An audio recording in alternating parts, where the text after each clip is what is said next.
বন্দে পুরুষোত্তম, বন্দে পুরুষোত্তম, বন্দে পুরুষোত্তম। জয়গুরু। পরম প্রেমময় শ্রী শ্রী ঠাকুর অনুকূল চন্দ্রের আলোচনা প্রসঙ্গে দ্বিতীয় খণ্ড গ্রন্থ থেকে পাঠ।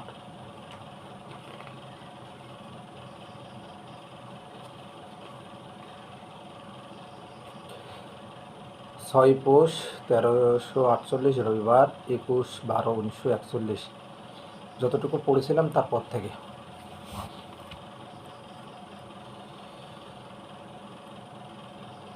শ্রী শ্রী ঠাকুরের কাছে ভিড় জমে উঠেছে। তার মধুর আলাপন শুনে সবাই আনন্দে মশগুল। এইবার তিনি নলটি মুখে দিয়ে ধীরে ধীরে টানছেন আর স্নেহ দৃষ্টিতে সবার দিকে চেয়ে চেয়ে দেখছেন। উপস্থিত সকলের দৃষ্টিও তাতে নিবদ্ধ। কেমন যেন একটা চুম্বক আকর্ষণে আকৃষ্ট হয়ে আছেন সবাই। এমন সময় শ্রী শ্রী ঠাকুর দেখতে পেলেন একদল বাবুই পাখি মুখে করে খড় নিয়ে যাচ্ছে। শ্রী শ্রী ঠাকুর দেখে প্রীতি ভরে বললেন, দেখ, বুদ্ধি কারও কম নয়, মুখে করে খড় নিয়ে যাচ্ছে। সেই খড় দিয়ে গাছের ডালে বাসা বাঁধবে, সেখানে কাচ্চা বাচ্চা আত্মীয় স্বজন নিয়ে নিরাপদে থাকবে। পরমপিতার রাজ্যে যেদিকে চাওয়া যায় সেদিকে বিস্ময়ে ভরা। আঙুল দিয়ে দেখিয়ে ওই যে কচি দুর্বাঘাসটি অঙ্কুরিত হয়ে উঠেছে। জীবনের এই যে নবীন উদ্ভেদ, এর মধ্যেও লুকিয়ে আছে প্রকৃতির অনন্ত রহস্য, বিজ্ঞানের অগণিত তত্ত্ব। এর সামান্য একটা ব্যাপারকেও যদি সামগ্রিকভাবে হৃদয়ঙ্গম করতে চাও, যাবতীয় যা কিছুর সঙ্গে সম্পর্কান্বিত করে, তবে সেই আদি কারণকে জানতে হবে।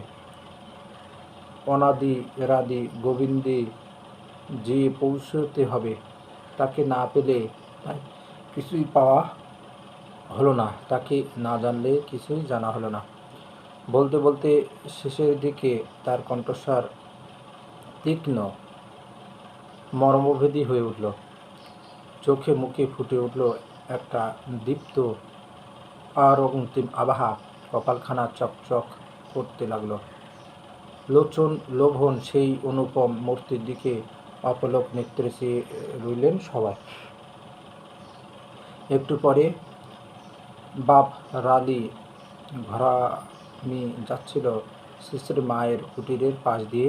শ্রী শ্রী ঠাকুর তাকে জিজ্ঞাসা করলেন, কিরে বাবরালি, ঘরের কত দূর? বাবরালি, হচ্ছে। শ্রী শ্রী ঠাকুর, দরজা জানালা পাইছিস তো? বাবরালি, না। শ্রী শ্রী ঠাকুর, সে কি কথা? আমি যে সেদিন হরেনকে কয়ে দিলাম পাবনা থেকে আনবার কথা। ডাকতো হরেনকে। ভদ্র হরেন্দা আসতে শ্রী শ্রী ঠাকুর বললেন, বাবরালি কয়, ঘরের দরজা জানালা বলে এখনো আনে দিসনি? আমি সেদিন অত করে কইলাম। আমি ভাবছি হরেনকে যখন কইছি তখন সব ঠিক হয়েছে। তোকে কাজের ভাত দিয়েও আমি নিশ্চিন্ত না হতে পারি, তাহলে বল তো আমি দাঁড়াই কোথায়? তুই তো আগে এমন ছিল না। বলতে যতটুকু দেরি বলার সঙ্গে সঙ্গে করে ফেলতে সরেন্দা। আমি ভবানীদার কাছে টাকা চাইলাম, সে টাকা দিল না। আমি তাই রাগ করে আনিনি। সে বলে, তুমি টাকা জোগাড় করে আনো গিয়ে। আমি অত টাকা জোগাড় করব কোথা থেকে? আচ্ছা শ্রী শ্রী ঠাকুর, ভবানী যদি না দিতে পেরে থাকে আর তুইও যদি জোগাড় করতে না পারে থাকিস, তাহলে আমাকে তো বলা লাগতো, তখন যা হয় একটা ব্যবস্থা করতাম। হরেন্দা, ভবানীদা না করায় আমার রাগ হয়ে গেল। ভাবলাম, থাকগা, ঠাকুরের কাছে যদি যাইতেই হয় তবে আসামি হইয়াই যাইব। হরেন্দার কথা শুনে শ্রী শ্রী ঠাকুর সবাই হেসে ফেললেন। শ্রী শ্রী ঠাকুর হেসে বললেন, আসামি তো তুই হোসনি, আসামি যে আমাকে বানাইছিস। ওদের যদি সময় মতো জোগাড় দিতে না পারি, তাহলে যে কাজে দেরি পড়ে যাবে, পয়সা বেশি লাগবে। হরেন্দার লজ্জিত হয়ে বললেন, সে কথা ভাবিনি। যাই হোক, টাকা হলে তো আজই এনে দেওয়া যাবে। গলায় তো নানান মাপের দরজা জানালা তৈরি হয়। শ্রী শ্রী ঠাকুর কত টাকা? হরেন্দা 50 টাকা আন্দাজ লাগবে, কম বেশি হতে পারে। শেষে ঠাকুর উপস্থিত 5 জনকে বললেন 10 টাকা করে সংগ্রহ করে দিতে। হরেন্দাকে বললেন একটু পরে ভবানীদার কাছ থেকে টাকা নিয়ে যেতে।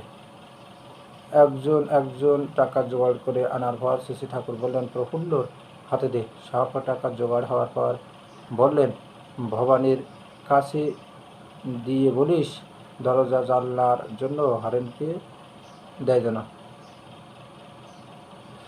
পরে যারা গেল গ্রামস্থ একজনের ঘর তৈরি করে দিচ্ছেন শেষে ঠাকুর এবং সেই ঘরের জন্যই ওই দরজা জানালা। টাকা জোগাড় হওয়ার পর শেষে ঠাকুর ওখান থেকে উঠে ফিলান্থ্রপি অফিসের দিকে গেলেন। ওখানে যাওয়ার পর শশধরদা ব্যতসমস্ত হয়ে বসবার আসন ও তাকিয়া দিতে গেলেন। শেষে ঠাকুর বললেন না, এখন বসবো না। এরপর কিশোরীদার ঘরের পাশে গিয়ে স্নেহমধুর কণ্ঠে ডাক দিয়ে বললেন ডাক্তার। কিশোরীদা আগে বলে ডাকে শুনে তাড়াতাড়ি ঘর থেকে ছুটে বাইরে আসলেন। শেষে ঠাকুর কাজ কাম করতেছিলে নাকি? কিশোরীদা না, এমন কিছু না, একটু ঔষধ দিচ্ছিলাম। শেষে ঠাকুর তাহলে যাও কাজ সেরে আসো গিয়ে। কিশোরীদা ঔষধ পাওয়ার পরে দিলেও ক্ষতি হবে না।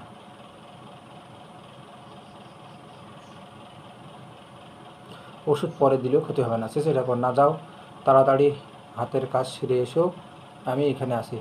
শেষে ঠাকুর বাবলা গাছটির ওদিকে রোদ পিট করে একটা হাতওয়ালা বেঞ্চে বসলেন। বসার পরক্ষণেই হাতে হাতে গাঢ় গামছা, তামাক টিকি, গড়গড়া পিকদানি, সুপারির কৌটা, দাঁত খোঁটা ও জলের ঘটিও এসে উপস্থিত হলো। একটু বাদে কিশোরীদা ঔষধ দেবার কাজ মিটিয়ে ওখানে এসে উপস্থিত হলেন। শেষে ঠাকুর বললেন তোরা একটু শর্ত, আমি ডাক্তারের সঙ্গে কথা কই। সবাই সরে গেলেন। শেষে ঠাকুর চোখ মুখ ঘুরিয়ে ঠারে ঠোরে কিশোরীদাকে কী যেন বলছেন। উভয়েরই মুখেই খুব হাসি। শেষটা দূর থেকে শোনা গেল। শেষে ঠাকুর বলছেন পারবা তো? কিশোরীদা সহজভাবে বললেন আপনার দয়ায় এমন একটা কঠিন কাজকে। শেষে ঠাকুর উল্লসিত হয়ে তোমার সারার বরাবর ঝুন ঠিক আছে, কত ঝড় ঝাপটা গেল, তুমি বড় একটা হেল দৌলনি সামনে চালায়ে যাচ্ছ বরাবর, তোমার পুণ্যি আছে খুব। কিশোরীদা পুণ্যি যা আছে সে আপনিও জানেন, আমিও জানি। নেহাত দয়া করে চরণে ঠাঁই দিছিলেন, তা না হলেই কোথায় ভাটায় যেতাম। তার কি ঠিক আছে? শেষে ঠাকুর ও কথা যেন শোনেননি এমনতর রকমের। তুমি এইবার বাড়িয়ে পড়ো, কাজ হাসিল করে আসা চাই। কিশোরীদা প্রণাম করে বিদায় নিলেন। ফরিদপুর থেকে একটি দাদা এসেছেন, তার স্ত্রী ও ছোট ছেলে সহ। আজ তার মুখে ভাত। দাদাটি খোকার একটা নাম রেখে দেওয়ার জন্য শেষে ঠাকুরকে অনুরোধ জানালেন। শেষে ঠাকুর তার নাম ও তার বাবার নাম জিজ্ঞাসা করলেন। দাদাটি বললেন শেষে ঠাকুর সাধারণত পিতা ও পিতামহের নামের সঙ্গে সঙ্গীতীয় সম্পর্ক রেখে নামকরণ করেন। শেষে ঠাকুর এমন কিছু মনে পড়ছে না, পরে আবার স্মরণ করিয়ে দিস। মাটি বললেন আমার বড় ছেলেটা বড় দুষ্টু, মোটেই পড়তে চায় না, একদম কথা শোনে না। 8 বছর বয়স হলো, এখনও প্রথম ভাগ শেষ করতে পারল না। শেষে ঠাকুর পড়ার জন্য তাড়না করিস না, আর পদে পদে নিষেধ করে কথা না শোনাটা কায়েম করে তুলিস না। যেভাবে চলুক চলতে দে, শুধু এইটুকু লক্ষ্য রাখবি কোনো বদ অভ্যাস যেন আয়ত্ত না করে বা নিজেকে বিপন্ন করে না তোলে। ছেলেপুলে একটু ডান পিটে হয় সে ভালো, তবে ওই ডান পিটিনিকে যত তুমি তোমার শিক্ষাদানের হাতিয়ার করে নিতে পারবে, ততই সে আমোদ পাবে এবং শিক্ষাটাও তার কাছে আনন্দদায়ক হবে। ধরো, সে সবসময় মার্বেল খেলতে ভালোবাসে। অনেকগুলি মার্বেল তাকে কিনে দিলে, মার্বেলগুলি দিয়ে তাকে গোনা শেখালে, হাতে কলমে যোগ বিয়োগ শিখিয়ে দিলে, প্রথমে হয়তো মুখে মুখে বলল, সেটা তাকে দিয়ে লেখায় আনলে। এভাবে ঝোঁকগুলিকে হাতিয়ার করে নিতে হয়। ওগুলি যদি ভাঙো, তবে পরে দেখবে ছেলে লেখাপড়া শিখেও অতর্ব হয়ে থাকবে। আমাদের মায়েরা, অভিভাবকেরা জানে না কেমন করে ছেলেপুলে মানুষ করতে হয়, তাই শিব গড়তে গিয়ে তারা বান্দরই গড়ে বেশিরভাগ। ভাগ বাবা মা ছেলেপিলেকে যেমনভাবে শিক্ষা দেয়, যেমনভাবে শাসন করে, তারা তা আদৌ যদি না করতো, তাহলে ছেলেপিলের পক্ষে ঢের ভালো হতো। নিষেধ করতে হলে জানা চাই কখন কোন অবস্থায় কেমন করে নিষেধ করতে হয়, আবার যদি আদেশ বা অনুরোধ করতে হয় তারও রীতি আছে। সেগুলির দিকে লক্ষ্য না রেখে হরদম বলেই যাচ্ছি, তার মানে ছেলেকে অবাধ্য হতে বাধ্য করছে, অর্থাৎ আমি তাকে অবাধ্য করে তুলছি। শুধু তাই নয়, মাই আবার হয়তো যেখানে সেখানে যার তার কাছে বলে বেড়ায়, খোকা আমার কথা শোনে না। সে কথা আবার তার কানে যায়। প্রত্যেকেরই একটা অহং আছে তো, ছোট হলে কি হয়, তারও একটা আত্মমর্যাদা বোধ আছে। ওইভাবে যদি তাকে উৎক্ষিপ্ত করো, অবমাননা করো, তখন দেখতে পাবে ক্রমে ক্রমে সে বেপরোয়া হয়ে উঠছে, তোমার বাগের বাইরে চলে যাচ্ছে। তখন আর তাকে সামাল দিতে পারবে না। মা বাপের উপর ভালোবাসা যদি থাকে, তাহলে লেখাপড়া তো এক তুড়ির হাতে তুড়ি দিয়ে দেখালেন কাজ। তাই সব সময় লক্ষ্য রেখো, তোমাদের চাক্ষুষ্মান সুসংগত চলন বা আচরণ যেন তার শ্রদ্ধা ভালোবাসাকে স্ফূর্ত করে তোলে। তখন ছেলেকে অত তাড়া দেওয়া লাগবে না। ছেলে তোমাদের খুশি করবার গরজে নিজে থেকেই পড়বে। এর মধ্যে রমজানকে দেখে শ্রী ঠাকুর বললেন, কনে গিয়েছিল রে ও রমজান? রমজানদা মাঠে। একটু পরেই নগেনদা বসু এসে জিজ্ঞেস করলেন, ঠাকুর, বিরূপাক কথাটার মানে ভালো করে বুঝতে পারে না। শ্রী ঠাকুর, বিরূপ মানে বিরুদ্ধ, প্রতিকূল। একটা কথা আছে, পরস্পর বিরুদ্ধ ধর্ম শ্রয়তং হি ভগবতম। তেমনি যাবতীয় বিরুদ্ধ গুণ যার মধ্যে ফুলফিলিংলি অ্যাডজাস্টেড, পুরোপুরিভাবে বিন্যস্ত, বাছা মারা, পাপ পুণ্য, ন্যায় অন্যায় ভালো মন্দ সব কিছু যিনি মঙ্গলে নিয়ন্ত্রিত করেন, তিনি বিরূপাক্ষ।